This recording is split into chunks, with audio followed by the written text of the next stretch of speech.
What up, Internet? Gigs here, back as promised with the premiere of Marking Out. All right, so go ahead and start off in chronological order. The first thing that I watched wrestling related this week was, in fact, Wrestlemania. Biggest pay-per-view of the year.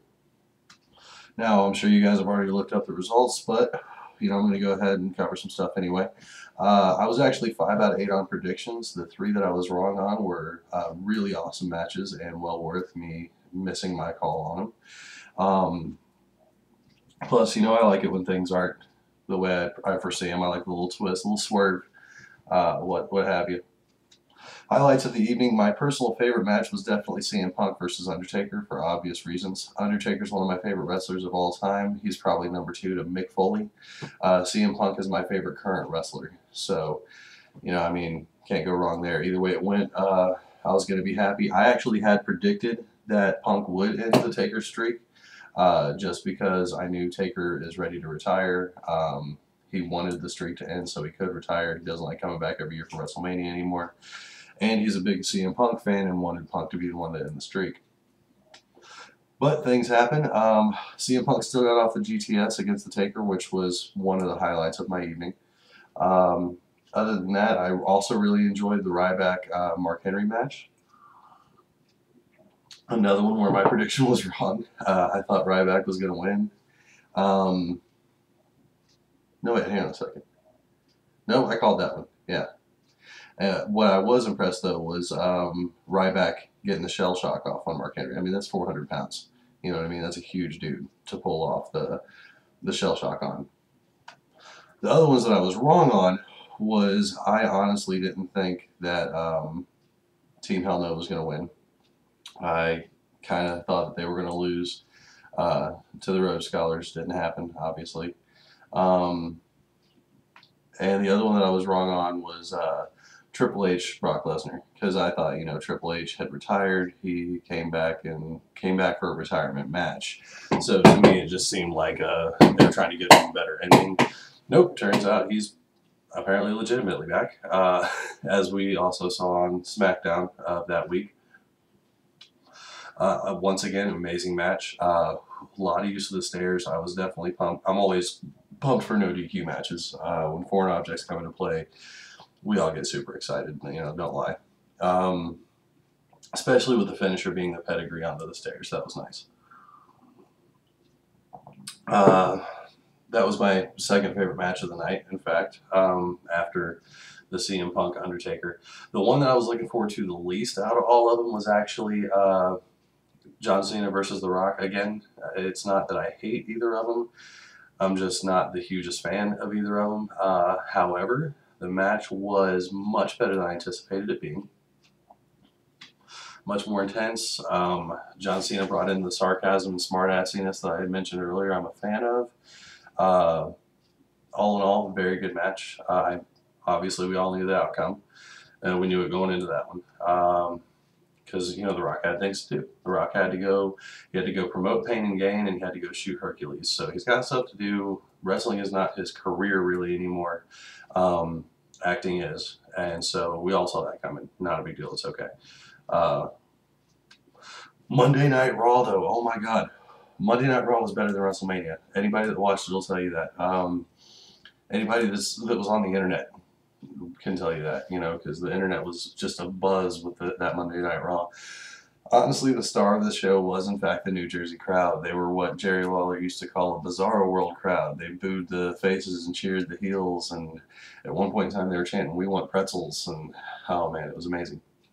Amazing. And they made fandangoing a thing where there's been, like, Texas cheerleaders have done it now. PETA made a fandangoing video. Everybody's doing the Fandango theme song. It's hilarious. Because honestly, I'm not going to lie, I'm not too big into Fandango's character, right?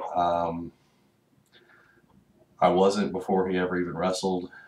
For a while, I was one of the guys hoping they'd never pronounce his name correctly so he could never actually debut. However, in ring, dude's got talent. Mad talent. I mean, that leg drop. Oh, my God, it's awesome. Back to the focus, though. So Monday Night Raw, right? Things happen, dude. Dolph Ziggler finally cashed in to his Money in the Bank contract, becoming the World Heavyweight Champion. which we've all been waiting for quite some time. The Wade Barrett, I didn't like that Wade Barrett lost his. I mean, I could deal with it, but when he lost the Intercontinental Championship to The Miz, I want him to get it back. I mean, I really love Wade Barrett, and so he took it back. I was pumped, and then John Cena came out, talking about wanting to be a fighting champion. I'm a huge supporter of that. Huge supporter of that. One thing I used to like about TNA, actually, before they kind of stopped doing it, was the television champion had to come out and defend his title every week. Loved that. I kind of wish that they would go back to it, and WWE would give us more big title matches. Being obviously the WWE Championship and the World Heavyweight Championship. Because let's face it, Intercontinental Champion and U.S. Champion, I mean, it's good. They're the mid-card champions. You know what I mean? You're not going to see John Cena as the United States Champion anytime soon. You're not going to see CM Punk or somebody like that be the Intercontinental U.S. Champion. It's just not going to happen. It's for the B team. I like the B team, but it's for the B team. And I would like to see weekly B team championship defenses, and say monthly at least for the WWE Championship and World Heavyweight. I think it would be awesome. Now I do understand, 9 times out of 10 they're going to want to try to save those for pay-per-views, which is one thing I do love about TNA. Actually, is the fact that TNA, they have them defend those on TV now because they've cut down to 4 pay-per-views a year. Like, I wish they had more pay-per-views, but at the same time, pay-per-view quality Impact Wrestling's. But wait, I'm still on a roll. Sorry. Okay, so main event was John Cena versus Mark Henry, and John Cena won via countout. I don't tend to like countouts. There's much better ways to end a match. Okay, forget it. I'll come back. Won by count out, but then Ryback comes out and turns heel, which is awesome because since Ryback came out, I didn't really understand why he was a face. He doesn't seem like a babyface personality. He came out and destroyed much smaller people, just like Goldberg used to do. He came in with the traditional monster heel build-up. All right, and then he went face. But it didn't really fit the character. So as soon as he turned heel, man, I was marking out. I was geeked. I was hollering at the top of my lungs. My buddy calls me, like, "Did you just see that?" Fuck yeah, I just saw that. I mean, what do you think I'm doing on a Friday night? Well, that's sad. I have a social life. I just put it on weekends usually. Anyway, so the other thing was, I'm still hoping Randy Orton turns heel. I think that the current feud he's kind of halfway got going on with Sheamus could fuel that. I'm hoping that the Friday night match, where it was the handicap match where they beat the Big Show, doesn't unhinge that feud, because I'm really looking forward to seeing it play out. I'm hoping it wasn't just, basically scrapped. I'm very glad that they pissed off Big Show at Wrestlemania in their match against The Shield, which, by the way, I love The Shield. I believe in The Shield, and I was pumped to see them beat Randy Orton, Sheamus, and the Big Show. But I'm kind of glad they screwed Big Show over, giving him a reason to go back to heel. I loved Big Show as a face, all right? Not so much the Dog and Pony Show, dressing up every week, Big Show. But the Big Show that came out and handed his hat to a little kid on the way to the ring every time, I like that. But once he went heel, he's just so damn good at it. I mean, and especially with the whole ironclad contract angle, it just really, really works out for me. I love the fact that he can do things that wrestlers shouldn't be able to do, and that's obviously driving their ratings forward. So on to Impact Wrestling. Impact Wrestling had one of those pay-per-view quality weeks like I was talking about. Started off with Chavo Guerrero and Hernandez going after the Tag Team Championship against Team Dirty Heels, which is Bobby Roode and Austin Aries, 2 extremely talented wrestlers. Although, I mean, you can't take anything away from Chavo Guerrero and Hernandez either. I love Hernandez, super Mexican. He's awesome.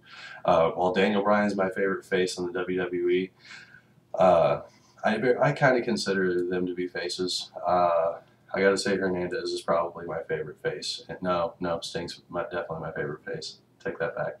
But Hernandez is awesome, and I'm always excited to see him. you know, and they pulled out the win and got the tag team championship, which is, you know, phenomenal. I mean, I'm a little sad that it went away from Austin Aries, which is my favorite guy in TNA, period. But it was a very good match, and I don't see it stopping there either. You know, I think Austin Aries and Bobby Roode are going to come back for it. Should get a lot of good championship matches out of that. You know, and then Gail Kim was defeated by what's her name? I feel bad. Can't remember her name. The girl that just stopped being a ref and started being a knockout. Yeah, she beat her, continuing that feud, which is actually a very entertaining storyline as well. I gotta say, I hope AJ sticks with the heel turn on TNA. Male AJ, obviously, not AJ Lee, who's gorgeous, but it's not who I'm talking about. And also, by the way, love to see Big E Langston defeat Daniel Bryan, even though Daniel Bryan's my favorite face over there. It was a hell of a match, and I'm enjoying the heel pushes right now. I mean, you know, you got the champion in TNA is currently, you know, Bully Ray Dudley, the president of the Aces and Eights. You got Dolph Ziggler as the world heavyweight champion over there. Now Big E Langston is, you know, starting to get put over as an actual wrestler instead of just being the heavy. Loving that. I'm loving all these heel pushes everywhere. So yeah, all right. So they got the tag team match. I hope AJ goes with the Aces and Eights. AJ's making a hell of a heel. Plus the Aces and Eights, if they get AJ on there, I mean, he was never one of my favorite stars from there, but he's definitely a gifted wrestler. I would really rather see Austin Aries go over to the Aces and Eights and Bobby Roode. That's just me, though. Apparently their creative team doesn't feel the same way. So, let me see. So after, yeah, okay, so AJ comes out, they have the Aces and Eights talk. Again, he walks off, still being indecisive. Although, you know, of course, if the Cowboy, James Storm, would stop coming out and running his mouth when Hulk Hogan's trying to have this conversation with AJ, maybe he'd say something. I'm just hoping that when he doesn't even say anything, he just puts on that Aces and Eights vest. That would make me such a happy man. Because Mr. Anderson's awesome. He's over there. Bobby Roode Bully Ray Dudley and Devon Dudley, both are awesome. They're over there. You know, they got the new kid.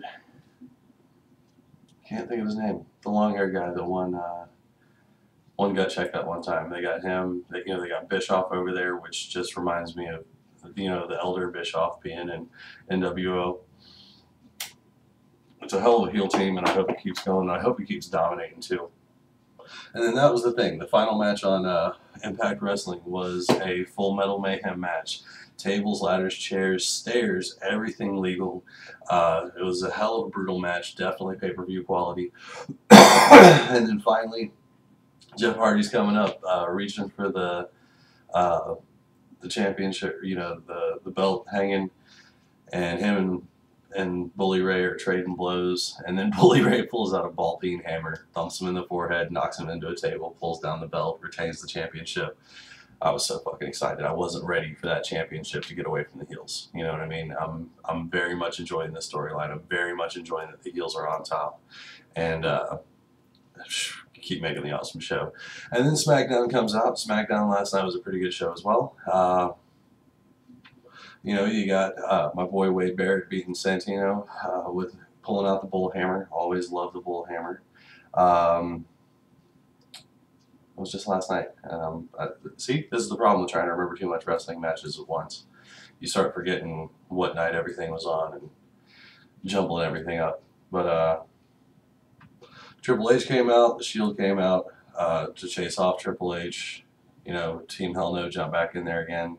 I think they're going to put somebody with Team Hell No, and because, I mean, let's face it, okay, the Shield, as awesome as they are, they need their counterpart. You know what I mean? It's time to start the other team. It's time to start, like, if the Shield is Red and Black Wolfpack, it's time for White and Black Wolfpack to come out. I know that went the other way around, but I preferred Red and Black, so I say them first. Right now, Team Aces and Eights has Team TNA, you know, so there's the full company, because that's a huge faction, so you need the rest of the company going up against them. But they need their equal. They need their rival. And it's starting to look like it's going to be Team Hell No and somebody. Because, I mean, you know, every time that they try to come after a legend like Taker or Triple H, Team Hell No is the one that runs down there to their aid. You know what? 2 seconds. We're gonna see, because I'm just gonna look real quick and see what the results were for SmackDown, because I'm having a hard time calling it back to memory at the moment. I also watched Saturday Morning Slam this morning, which just further complicated things. I like Mick Foley, and I like that he's the general manager. Plus, they had Mark Henry versus Daniel Bryan as a very good headliner today. All right, so yeah, tag team champions defended against the primetime players. Primetime players were a couple of jobbers, so that was predictable, but a good fight. Dolph Ziggler came out. Everybody kept interrupting him. That was gorgeous, setting up the main event between him and Jericho. Santino Marella got knocked out by Wade Barrett with the bullhammer. Divas champion Caitlyn and the Funkadactyls, Bella Twins ended up winning that one with Tamina Snuka. So yeah, Sheamus Randy Orton 2-on-1 handicap match. Again, another count out. Really, really hoping that the Sheamus and Randy Orton feud continues though. Kofi Kingston got he beat Antonio Cesaro. I like both of those guys. They're good mid-carders. I love Kofi Kingston because I love the acrobatic high-flying stuff, and he's very good at that. Antonio Cesaro is just, he's a beast. And he's an excellent heel. Dude gets mad heat. Chris Jericho, of course, getting beat by Dolph Ziggler. And, of course it was a dirty win, because but heels like dirty wins. I like to see the dirty wins. They're fun. So yeah, that was wrestling this week. Sorry, I kind of fell off on the SmackDown part of it. I'll try to do a better job next week. Till next week, this is Gigs, marking out. Peace out.